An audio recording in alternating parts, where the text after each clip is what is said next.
The tower went dark at 2:47 a.m. Not the screens.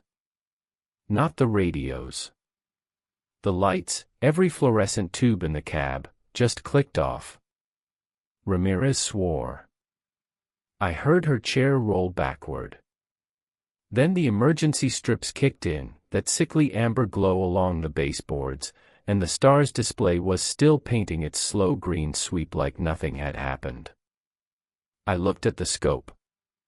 There was a target 12 miles out on the 26 approach. No flight plan. No transponder. No data block. Just a raw primary return, crawling inward. Did Center hand us anything? I asked. Ramirez was already on the landline. She shook her head. I should explain how we got here. My name is Danny Vaccaro, and I've been a certified controller at Harmon Regional Airport for 11 years. Harmon sits about 40 minutes south of Albany in a stretch of upstate New York that nobody writes songs about, light industrial parks, dormant dairy farms, and a lot of nothing after dark. The airport handles maybe 60 operations on a good day. Cargo flights, a handful of commuter routes, flight school traffic, the occasional medevac. It's the kind of facility where you know every pilot's voice by their second call. The tower is a cramped glass box 62 feet above ground. On day shift you can see the Catskills to the southwest. On night shift you can see your own reflection and the field lights and not much else. There are two positions in the cab, local, which handles the active runway, and ground, which handles taxiways and the ramp. After midnight, one person works both. The other controller stays up as a second set of eyes and ears, technically on break but not really sleeping. I've worked nights for 7 years. I bit into the overnight shift when my marriage ended because it was the only thing about my schedule I could actually control. You learn to love the quiet. Most nights between 1 and 5 you'll get a cargo run or two, maybe a late charter, and that's it. You sit in the hum of the equipment and the smell of old coffee and you watch the scope paint empty sky. That's what I was doing on September 4th when Ramirez came up the stairs 20 minutes before her shift started and told me about Charlie Lusk. Charlie was one of ours, a 15-year veteran, Harmon-born and bred, the kind of controller who could clear a student pilot through a pattern with his eyes closed and never raise his blood pressure. He'd been working the Thursday overnight solo while his position partner recovered from knee surgery. That was unusual but not unheard of. The FAA doesn't love single-staffing a tower, but Harmon gets so little traffic after midnight that the facility manager approved it on a week-by-week basis. Thursday night, Charlie worked a FedEx arrival at 1:15 a.m. and a customs flight departure at 2:20. Both routine. Both logged. After that, no traffic until morning. When the day shift relieved him at 6 a.m., he wasn't in the cab. They found him in the parking lot, sitting in his truck with the engine off. He was awake, but he didn't respond when they tapped on the glass. A supervisor finally opened the door. Charlie looked at him and said, "It didn't land." That's all he said for the first 2 days. He was put on administrative leave. The FAA pulled the radar data and the voice tapes. I asked our facility manager, a woman named Deidre Fan, what they'd found. "Nothing," she said. "Clean scope, clean tape, clean logs. Whatever happened to Charlie didn't happen on the frequency. I assumed it was a medical event. Stroke, maybe. Some kind of break. 11 years in ATC teaches you that the job hollows people out in ways you can't always see. You drink too much. You stop sleeping even when you're not working. You develop a hyper-awareness that doesn't shut off, you track cars on the highway, you watch contrails and mentally assign headings. You can't sit in a restaurant without mapping the exits. Some people just hit a wall. So I didn't think much about it. Then I pulled Charlie's overnight shift. That first week was uneventful. I worked Monday through Thursday, midnight to 8, with Ramirez joining me on Monday and Tuesday, and a trainee named Yoon filling in Wednesday and Thursday. The traffic was exactly what I expected: a FedEx feeder, a UPS run, the occasional repositioning flight. I logged them, cleared them, watched them come and go. The scope was clean between arrivals. The AWOS read out its monotone weather updates every minute on the broadcast frequency: wind calm, visibility 10, overcast ceiling 4,200. October in the Hudson Valley. Cool, damp, unremarkable. On Friday I came in at 11:45 p.m. for a solo shift. Yoon had called in sick, and there was nobody available to backfill. Deidre Fan approved the single staff on the condition that I call the watch desk if traffic spiked or if anything felt off. Define off, I said. She paused for a moment. Use your judgment. The cab was quiet. I ran my checklist: ATIS updated, field lights verified, Navigate status checked, equipment functioning. I scrolled through the expected traffic: one cargo arrival at 1:40, one departure at 3:10. That was it until the dawn patrol. The cargo arrived on time. Allegheny Express 414, a Cessna Caravan out of Syracuse. I cleared him for the ILS runway 26, watched him materialize out of the overcast at about 1,500 feet, tracked his lights all the way down to a full stop. He taxied to the cargo ramp without needing much guidance. I closed the flight plan, logged the time, 1:43 a.m., and went back to watching. For the next 40 minutes, nothing. At 2:24, I noticed something on the star's display. A primary target.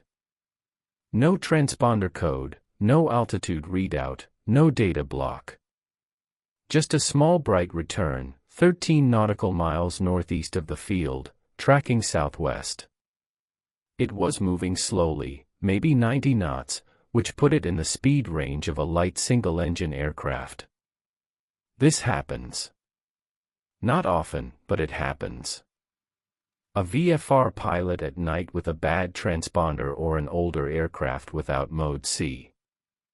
They're not required to talk to me if they're staying out of my airspace, and Harmon's Class D surface area only extends about 4 nautical miles from the field and up to 2,700 feet. If this target stayed outside that ring, it was none of my business. I watched it for 2 sweeps. Southwest track, steady speed. Heading would take it about 5 miles north of the field if it held course. On the 3rd sweep, it turned. Not a gradual heading change, an angular correction, almost exactly onto the 26 approach course.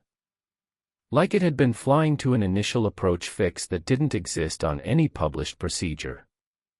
I keyed the frequency.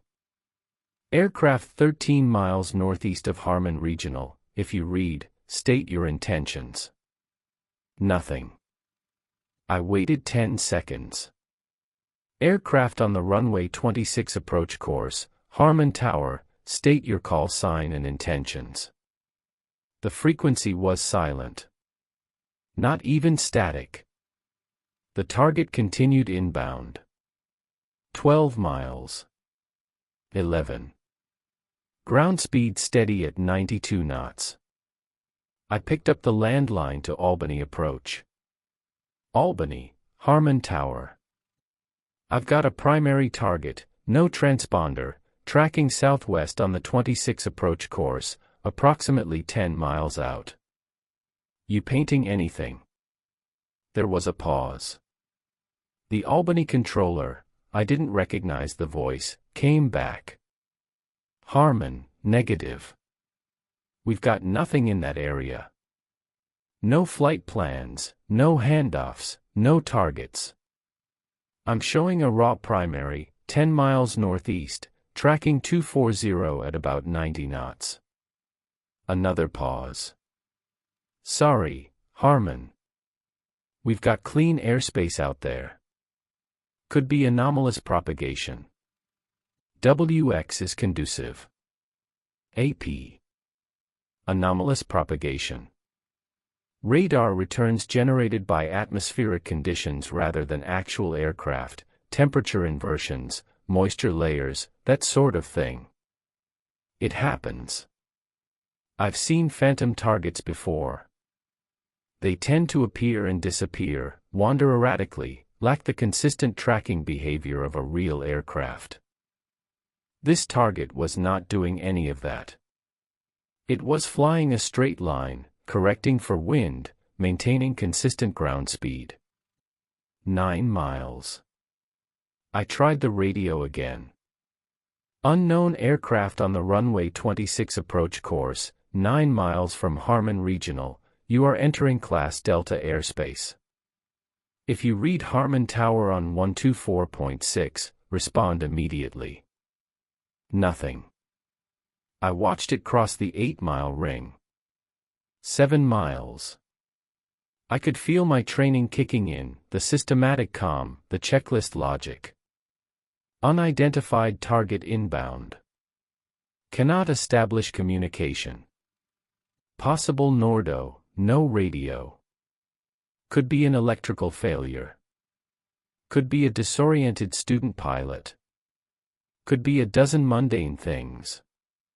The procedure is straightforward. Attempt contact on all available frequencies, alert approach control, prepare for a possible unannounced arrival, have crash fire rescue on standby if warranted. I put the field lights on high intensity and keyed them to stay on. I called the aircraft rescue station on the ground line and told them to go to standby. Then I went back to the scope. 6 miles. 5. I stepped to the window. The night was overcast, ceiling reported at 4,200 feet, but the air below was clear enough. I could see the approach end of runway 26 laid out in its white edge lights, the green threshold lights, the poppy glowing red and white in its steady 4-bar row. Beyond the runway, the terrain fell away into dark fields. Beyond that, nothing. I looked for lights. Navigation lights, red, green, white, are required on every aircraft operating at night. Even with an electrical failure severe enough to kill a transponder and radio, the NAV lights run on a separate bus in most aircraft. You'd see something. I saw nothing. The target crossed 4 miles. It was inside my airspace now. 3 miles. I went back to the scope. The target was precisely on the extended centerline of runway 26, descending. I could infer this from the slight deceleration, 87 knots now, consistent with an aircraft configuring for landing. It behaved exactly like an airplane on a stabilized approach. 2 miles. I was at the window. I had binoculars. The approach lights were on, the sequence flashers pulsing their white strobe chain into the darkness. Anything on a 2-mile final should have been visible, silhouetted against the overcast, lit by its own lights, or at the very least occluding the stars, except there were no stars, just the flat gray ceiling. I looked at the scope. 1 mile. I looked out the window. The poppy was showing 3 red, 1 white, which meant something at the correct height to trigger the light sensors was on a slightly below glide path approach. But there was nothing there. Half mile. I watched the scope. The target was crawling toward the runway threshold. I was gripping the binoculars hard enough to leave marks on my palms. The runway lay below me, every light burning, totally exposed and totally empty. The target crossed the threshold. On the star's display, it began to decelerate, 70 knots, 60, 50, tracking along the runway centerline exactly as a landing aircraft would. I looked at the runway. There was nothing on it. No aircraft, no lights, no shadow, no sound. The windsock at the midfield point hung limp. 30 knots. 20. The target stopped. Mid-runway, right on centerline. It sat there. I realized I was holding my breath. Harmon Tower, I said, and my voice sounded strange in the empty cab. I was talking to nobody. Aircraft on runway 26, if you read, say your call sign. The target sat on the runway for 4 minutes and 12 seconds. I know because I stared at the clock while I stared at the scope while I stared at the empty runway below me. Then it began to move again. Slowly at first, then accelerating, 20 knots, 40, 60, 80, tracking down the runway centerline toward the departure end. At the runway 26 departure end, it lifted off. The target climbed out on runway heading, accelerated to 90 knots, and tracked northeast. At 13 miles, it disappeared from the scope. I sat down. My hands were shaking, and I realized the shaking had nothing to do with fear. It was adrenaline, the kind that comes from watching a system behave in a way that contradicts everything your senses tell you. The radar said something landed and took off. My eyes said nothing was there. I did not call the watch desk. I did not log the event. I sat in the amber glow of the equipment and listened to the AWOS read the weather, and I tried to think of an explanation that didn't make me sound like Charlie Lusk. The next night, I brought Ramirez up to speed. Not about the target, about Charlie. I wanted to know what she knew. Ramirez had been at Harmon for 4 years. She was sharp, precise, and had the rare quality of being genuinely unflappable, which in ATC is worth more than experience. She told me what she'd heard third hand. Charlie had been alone in the tower, something had spooked him badly enough to leave the cab and go sit in his truck, and he hadn't been able to articulate what happened in any way that the FAA considered useful. But here's the thing, she said. My friend Marissa works day shift. She said when they pulled Charlie's logs, the scope recording showed normal. No targets, no traffic, nothing after the customs flight. But when they pulled the light activation records, the pilot-controlled lighting log, someone had keyed the field lights to high intensity at 3:14 a.m. Charlie could have done that himself, I said. He could have. But the PCL is activated by keying the radio frequency. 7 clicks for high intensity. It's how pilots turn on the lights at uncontrolled fields, but we don't use it here because the tower controls the lights directly. Someone keyed the frequency 7 times at 3:14, and it wasn't from the tower console. I felt something cold settle in my chest. It came from outside, I said. It came from the frequency, she said. Could have been anyone with a radio. Could have been a passing aircraft. Could have been a stuck mic. 7 clicks is not a stuck mic. She looked at me. No. It's not. I told her what I'd seen the night before. Ramirez listened without interrupting. When I finished, she pulled up the scope recording for my shift and scrolled to 2:24 a.m. The recording showed exactly what I'd described, a primary target, no transponder, inbound on the 26 approach course, landing, stopping, departing. So the system recorded it, she said. The system recorded it. And Albany didn't see it. Albany didn't see it. She sat back. That's not possible. We use the same radar feed. The ASR-11 at Albany serves both facilities. If we're painting a target, they should be painting the same target. She was right. The airport surveillance radar is a shared feed. The raw data goes to both displays. For me to see a target that Albany couldn't see meant either their system was filtering it out, or mine was generating it locally. Neither explanation was comforting. "I want to watch tonight," she said. We worked that Saturday shift together. Nothing happened until 2:51 a.m. Then the target appeared. Same location, 13 miles northeast. Same behavior, slow, deliberate, tracking southwest onto the 26 approach course. Same speed, 91 knots. No transponder. "I've got it," Ramirez said. She was calm. Professional. Primary only. 13 miles, tracking 240. I called Albany. Same result. They had nothing. We watched it come in. This time, I stayed at the scope while Ramirez took the window. 12 miles. 10. 8. Inside the airspace.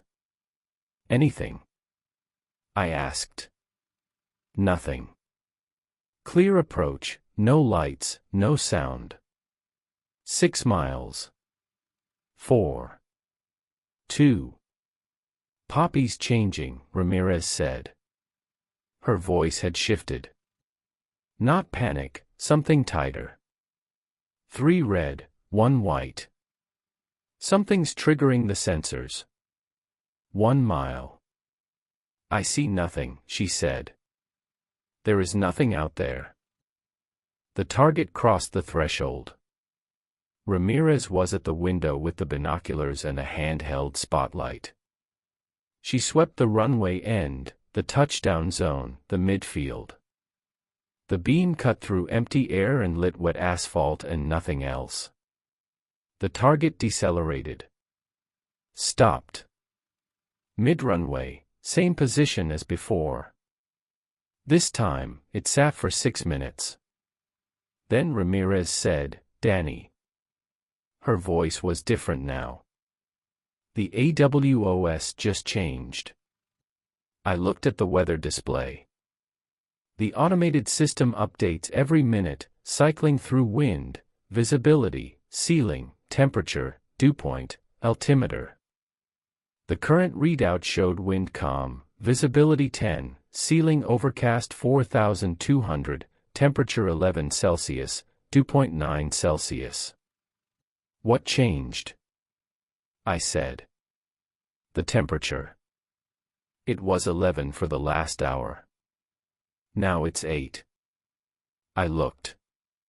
She was right. 8 degrees. That's a 3-degree drop in one cycle. Watch. The next update came 60 seconds later. Temperature, 5 Celsius.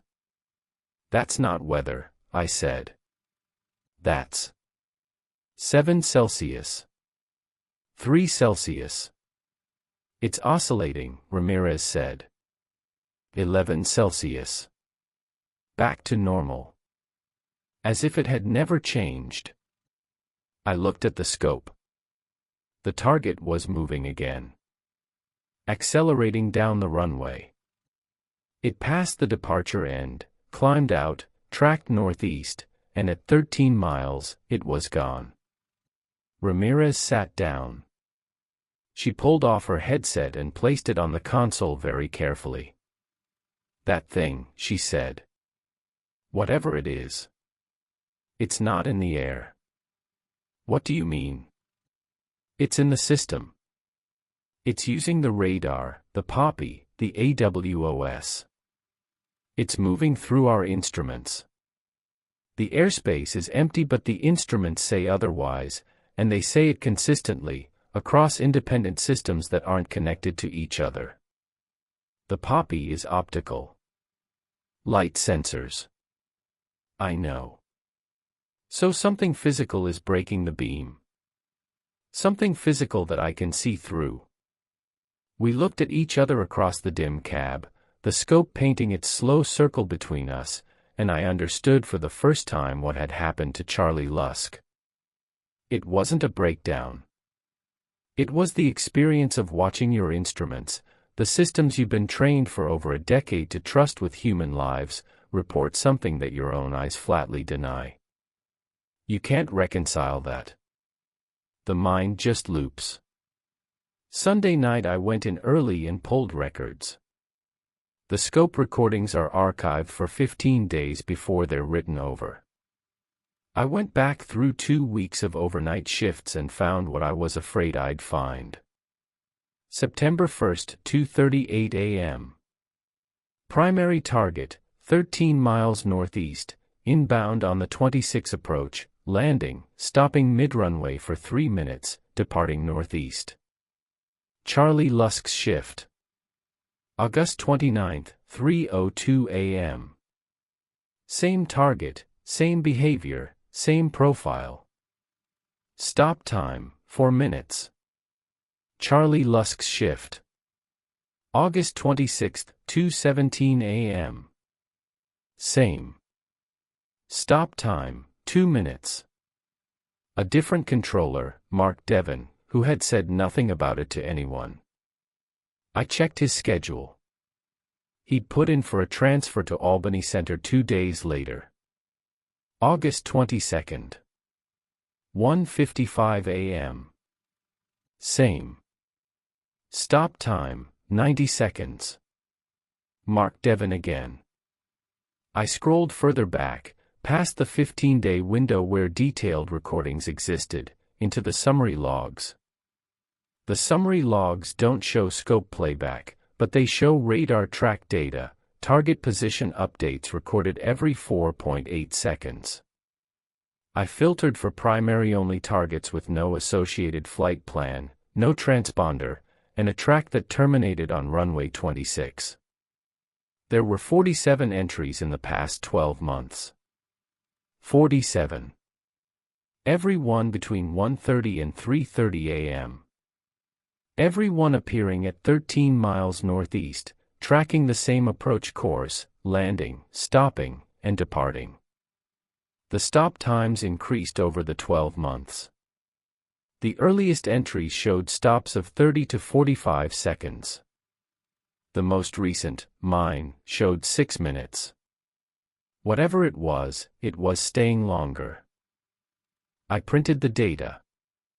Then I erased the filter and closed the terminal, and I sat in my car in the parking lot and I called Charlie Lusk. He answered on the 5th ring. His voice sounded like gravel in a tin can. Charlie. It's Danny Vaccaro. Silence. Then, you saw it. I saw the scope. I didn't see anything outside. Nobody does. His breathing was rough. Danny, how long did it stop? 6 minutes. He went quiet for a long time. When I saw it, he said, it stopped for 7 minutes and change. And during those 7 minutes, something was different. The AWOS. The temperature drops. Not just that. Listen to me. The third time I watched it, I went downstairs. I went out to the field. I walked toward the runway. My stomach turned. A controller leaving the cab during an operational shift. Leaving the tower unattended. It was a firing offense. It was also the behavior of a person who had stopped caring about protocol because something much more fundamental was under threat. What happened? I stood at the edge of the runway. I could see the scope through the cab windows above me. I could still see the target, sitting right where the data said it was. Dead center, mid-runway, maybe 300 feet from where I was standing. And there was nothing there. But, Danny, I could hear it. I didn't say anything. It wasn't engine noise. It wasn't mechanical. It was like, have you ever been in a room with a CRT television that's on but showing a black screen? That high-frequency hum, just at the edge of hearing. Yes. It was that. Except it was coming from a specific point in space. A fixed point, right where the target was on the scope. And it was directional. When I turned my head, it shifted. When I stepped closer, it got louder. You walked toward it. I walked toward it. And when I got within about 50 feet of where it should have been, the sound changed. It dropped in pitch. Like it noticed me. He stopped. I could hear him breathing. That's when I went to my truck, he said. Charlie, what do you think it is? I think it's practicing. Practicing what? Landing. I didn't tell Ramirez about that call. Not immediately. For 3 nights, I watched. The target came every night, always between 1:30 and 3:30, always from 13 miles northeast, always on the 26 approach course. The stop times were consistent now, 6 minutes, plus or minus 20 seconds. The AWOS temperature anomalies accompanied each stop. I started logging them privately. Monday, September 8th, arrival, 2:11 a.m. Stop time, 6:04. Temp drop, 11 degrees Celsius to 4 degrees Celsius, oscillation pattern, return to normal after departure. Tuesday, September 9th, arrival, 1:47 a.m. Stop time, 6:12. Temp drop, 10 degrees Celsius to 2 degrees Celsius. Oscillation wider. Return to normal delayed by 90 seconds after departure. Wednesday, September 10th, arrival, 2:33 a.m. Stop time, 6:18. Temp drop, 10 degrees Celsius to 1 degree Celsius. During the stop, the field lights flickered. Not a power dip, a deliberate reduction and increase in intensity, cycling over about 15 seconds. I was keeping a paper log because I didn't trust the electronic records. I know how that sounds. I'm a controller. I live by electronic records. But the summary logs I'd reviewed showed 47 events over 12 months, and not a single controller had filed a report. Mark Devon hadn't reported. The controller before him hadn't reported. Charlie Lusk hadn't reported, not officially. His episode was logged as a medical event, not an operational anomaly. People saw this thing on their scopes and said nothing. That's not negligence. That's something else. That's the recognition that describing what you've seen will end your career, because what you've seen can't be real, and ATC does not employ people who can't distinguish between real and unreal. On Thursday, September 11th, Ramirez and I worked together. The target appeared at 1:52 a.m. This time, I told her about Charlie. About the sound. About the 47 logged tracks. About the increasing stop times. She listened. Then she said, I want to go down to the runway. No. We need ground truth. We have ground truth. Visual from the cab, there's nothing there. The cab is 60 feet up and 200 yards from the touchdown zone. Charlie was on the field and he heard something. I want to know what's there. Ramirez. I'll take a radio. You keep eyes on the scope. If it moves, you tell me. I wanted to say no again. I wanted to invoke safety protocol, duty of care, operational authority. But she was right, we needed to know. And more than that, I needed someone else to hear what Charlie had heard, because as long as it was just Charlie, it could be dismissed. As long as it was just scope data, it could be explained away. Take the light gun too, I said. The signal light gun, a directional lamp we use to send colored light signals to aircraft that can't receive radio calls. Red, green, white. It was the brightest focused light source in the cab. She took the radio and the light gun and went down the stairs. I watched the target on the scope. It was on the ground, mid-runway, stationary. 4 minutes into the stop. "I'm at the runway edge," Ramirez said over the radio. "Midfield, south side. I can see the full length of the runway." "Copy. Target is showing stationary, mid-runway, about 200 feet north of your position. I don't see anything." "Hold on." Silence for 20 seconds. "Danny. Go ahead." "I hear it." Her voice was flat. Controlled. But underneath it, I could hear the same thing I'd heard in Charlie's voice, the sound of certainty collapsing. "Describe it," I said. "High-pitched. Steady. It's coming from the center line. I'm going to walk toward it. Be careful." I watched the scope. The target sat motionless. "Closer now," she said. 30 meters maybe. The sound is changing. It's lower. The target moved. Not along the runway. Not a takeoff roll. The position update on the scope shifted laterally, perpendicular to the center line, in a single jump. Toward the south edge of the runway. Toward Ramirez. "Ramirez," it moved. "It's tracking toward your position. Get back to the tower." She didn't respond. "Ramirez. I'm here. I see the poppy from this angle. It's showing all red. All 4 bars red. All 4 bars red means something is well below the glide path. But the poppy is designed to indicate aircraft on approach, not objects on the ground.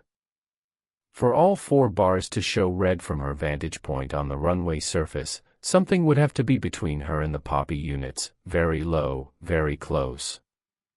"Danny, I'm pointing the light gun at the center line. Ramirez, come back to the tower." A pause. Then the radio clicked and I heard her voice, but it wasn't directed at me. She was talking to herself, or to whatever was there. "There's nothing," she whispered. "There's nothing there, but the light is bending." "What?" "The beam from the light gun. It's refracting. Like heat shimmer, but it's 5 degrees outside. It's in a shape. The distortion has edges."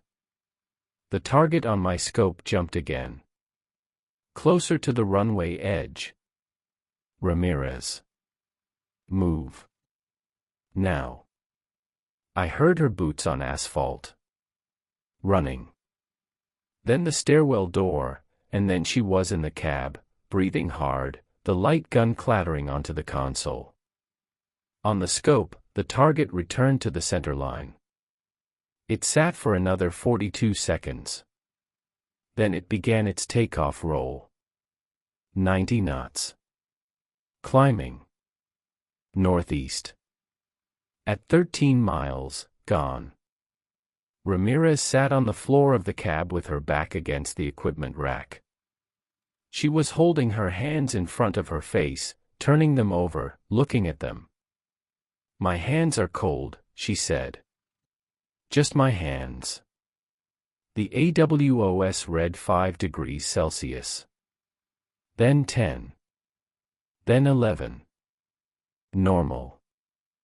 "It's not practicing landing," she said quietly. "Then what?" It's practicing being seen. Every night, it gets a little better at triggering our instruments. A little more consistent. A little longer. It started with just radar. Then Poppy. Then AWOS. Now the lights. It's learning how to exist inside our systems. Learning from what? From us. From our reactions. Every time we track it, we teach it what a real aircraft looks like to us. Every time we call it on the radio, we teach it what we expect. Every time we measure the anomaly, we give it a reference point for what normal looks like. I opened my mouth and closed it. Charlie said it was practicing landing, I said. Charlie was almost right. It's not practicing landing. It's practicing being an airplane. I filed a report the next morning. Not through the FAA system, I wasn't ready to end my career that way. I wrote a detailed account and sent it to Deidre Fenn directly, flagged as a facility safety concern. I included the scope recordings, the track data for all 47 events, the AWOS temperature anomalies correlated to each event, and Ramirez's account of the refraction phenomenon. Fenn called me into her office 2 days later. She was sitting behind her desk with the door closed, which she never does. "I've read your report," she said. And I want you to read this." She handed me a manila folder. Inside was a single printed email, dated 14 months earlier, from a controller at a regional airport in Vermont. I won't name the facility.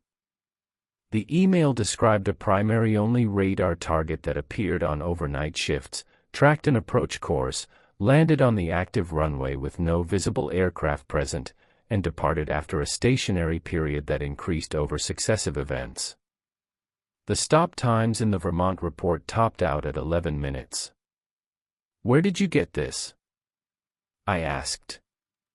"It was forwarded to me by the Regional Safety Office 8 months ago. Informational only. No action required." "What happened at the Vermont facility?"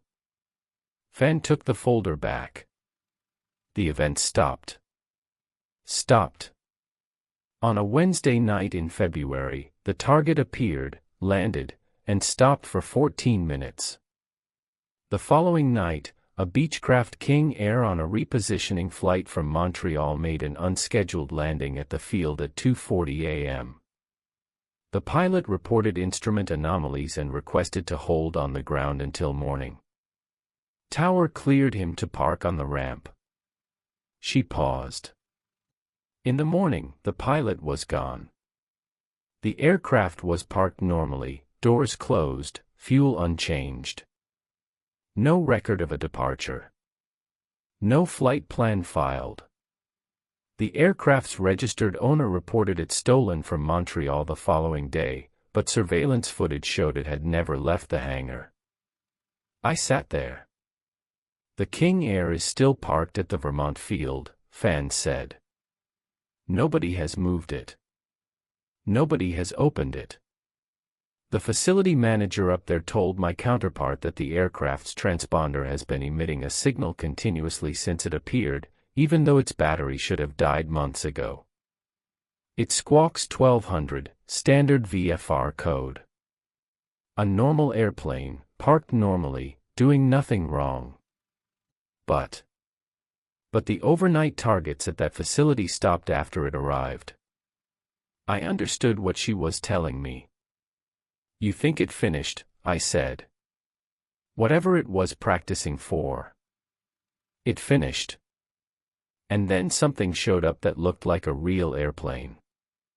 "I think," Fenn said carefully, "that there is a phenomenon that occurs at certain facilities, and that the phenomenon has a progression, and that the progression ends with an arrival that doesn't depart. And I think the best thing any of us can do is not interfere with that progression." "You're telling me to stop filing reports." "I'm telling you that other people have tried to intervene, and it doesn't change the timeline. It just makes it harder to manage afterward. The Vermont facility operates normally now. The King Air sits on the ramp. Nobody touches it. Everyone goes home at the end of their shift. And if I don't accept that? She opened her desk drawer and pulled out a second folder. Thicker. There are 9 facilities, she said. Over the past 6 years. Each one experienced the same progression. Primary targets, increasing stop times, system integration, and then a final arrival. At 3 of the 9 facilities, controllers attempted to disrupt the process. One drove a vehicle onto the runway during a stop event. One disabled the ASR feed. One, she hesitated. One made radio contact. Someone talked to it. Someone transmitted on the tower frequency during a stop event, and something responded. The voice on the recording matches the controller's own voice, played back with a 4-second delay. Like an echo. Except the echo was saying different words. What words? Fen closed the folder. At those 3 facilities, she said, the final arrival didn't park on the ramp. It stopped on the runway. And it's still there. What do you mean, still there? I mean the runway is closed. Permanently. At each of those 3 airports, the active runway has been taken out of service. The official reason is structural damage, FOD, resurfacing, it varies. But the real reason is that something is on the centerline that nobody can see and nobody can move, and every instrument on the field says it's there. She looked at me. At Harmon, the stop time is 6 minutes. At the Vermont facility, it reached 14 minutes before the final arrival. That's roughly 8 months of progression from where you are now. I'm asking you to let those 8 months pass without interference. Come to work. Do your job. Log the real traffic. And when the target appears, watch it, let it do what it does, and don't engage. And when the final arrival comes, we'll have a ramp space ready. That was 5 weeks ago. I've watched it every night since. Ramirez watches with me on her shifts. We don't talk about it much anymore. There isn't much to say. The target comes, it lands, it stops, it leaves. The stop times have increased to 7 minutes and 40 seconds. 2 nights ago, something changed. At 2:18 a.m., the target appeared at 13 miles. Normal. It tracked inbound, crossed the threshold, decelerated, stopped mid-runway. Normal. At the 4-minute mark of the stop, a second target appeared on the scope. 13 miles northeast. Same approach course. Same speed. Ramirez and I looked at each other. That's new, she said. The second target tracked inbound while the first remained stationary on the runway. It crossed the threshold and decelerated. But it didn't stop at midfield. It continued rolling, decelerating slowly, until it was at the departure end of the runway. Then it stopped. 2 targets. Both stationary. One at midfield, one at the departure end. The AWOS temperature dropped to -4 Celsius. Then a third target appeared. 13 miles northeast. I picked up the phone and called Fan. It's accelerating, I said. The line was silent for a moment. Then she said, how many? 3. 3 targets on the runway. I heard her exhale. I'll make some calls. By 3 a.m., there were 5 targets on runway 26. They were spaced evenly along the center line, stationary, silent, invisible. The AWOS read -12 degrees. Frost was forming on the inside of the tower windows. The field lights were cycling through intensity levels on their own. Ramirez had her coat on and her hands in her pockets, and she was staring at the scope with an expression I'd never seen on her face before. Not fear. Recognition. "It's not practicing anymore," she said. "What?" "Look at the spacing. Look at the positions. Midfield, departure end, taxiway intersection, ramp edge, terminal apron." She traced them with her finger. "Those aren't random. That's a parking pattern. That's a full ramp." I looked. She was right. The 5 targets were positioned exactly where aircraft would park at Harmon on a busy morning: gates 1 through 3, cargo pad, transient ramp. It wasn't learning to be one airplane, she said. It was learning to be an airport. The power cut out at 2:47 a.m. on October 15th. That brings us to the present. The emergency strips give us enough light to see each other in the scope, which is running on the UPS battery backup. The STARS display is still active. The radio is still live. I'm looking at the scope right now. There are 11 targets on the field. They appeared in the 40 seconds since the lights went out, 6 more than last night. They're positioned on every taxiway, every ramp space, every runway intersection. They are stationary. They are spaced with the geometric precision of a facility diagram. And for the first time, they have data blocks. Each target is now displaying a full transponder return, call sign, altitude, ground speed. The call signs are from airlines that serve Albany, Syracuse, JFK. Real call signs. Real flight numbers.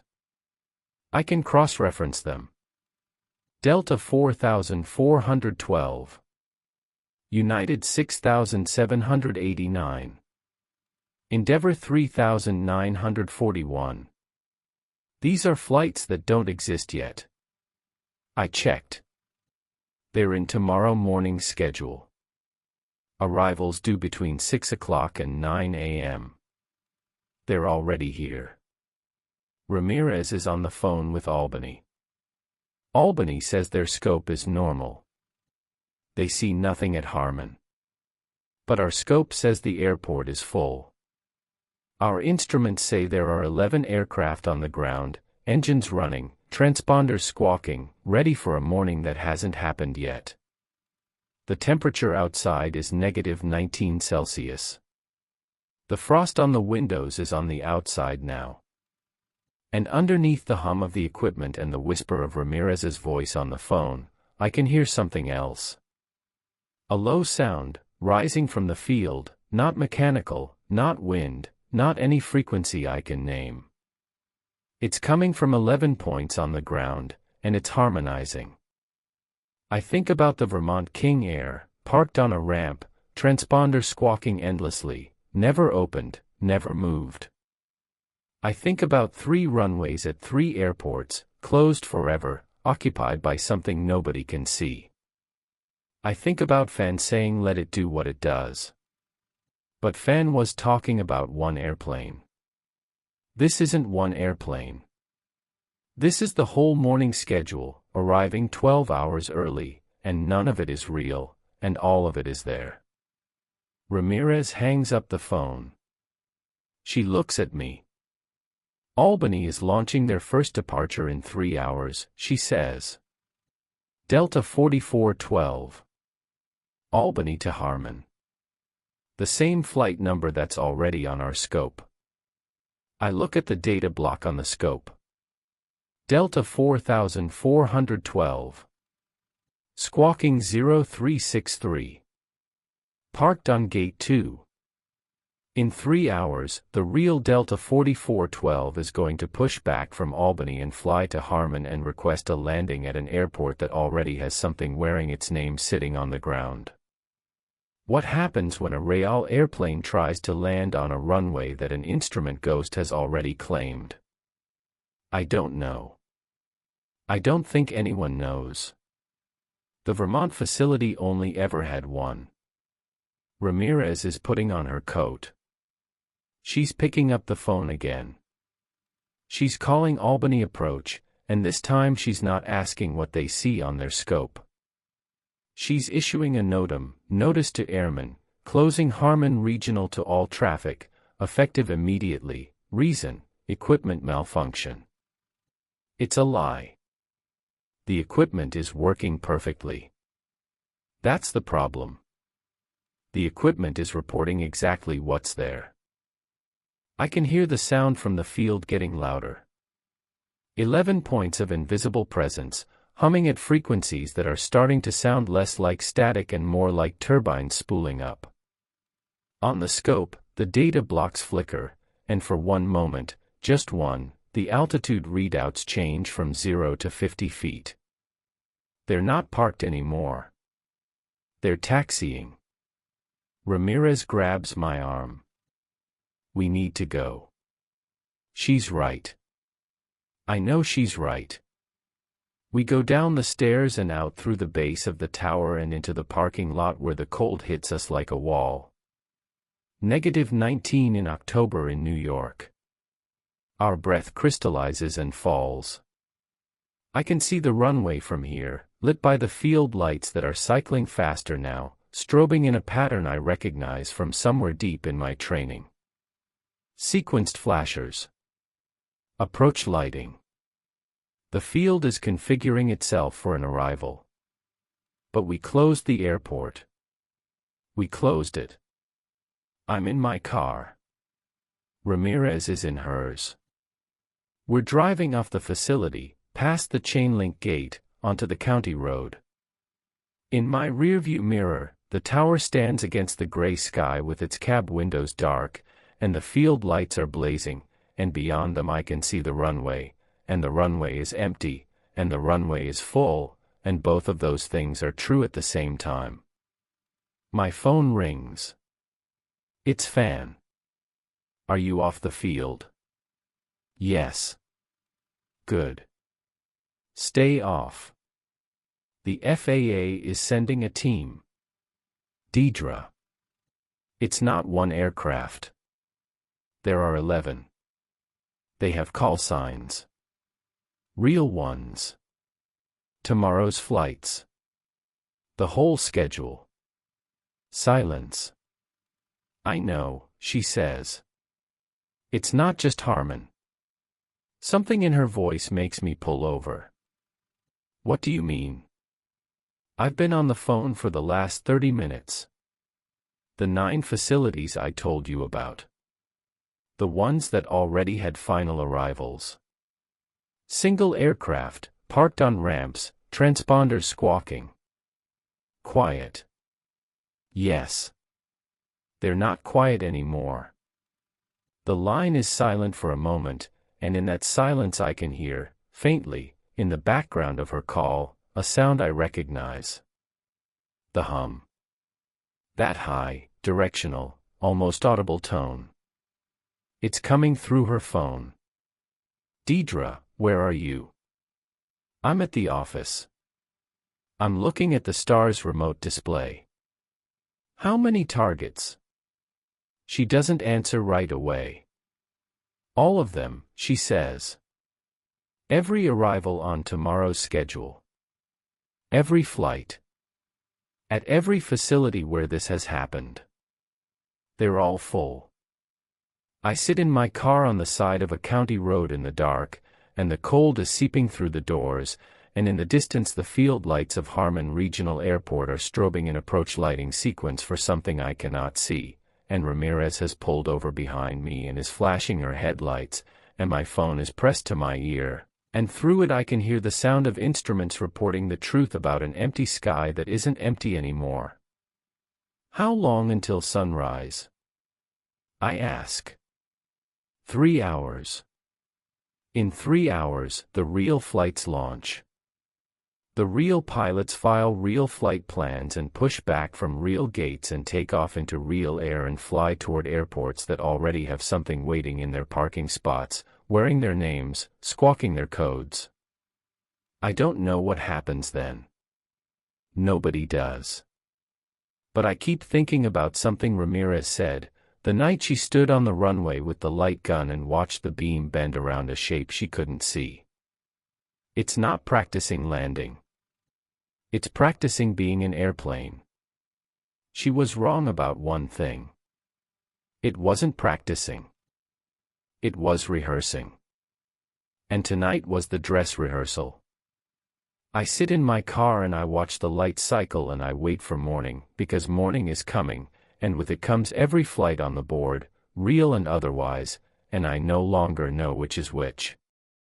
None of us do.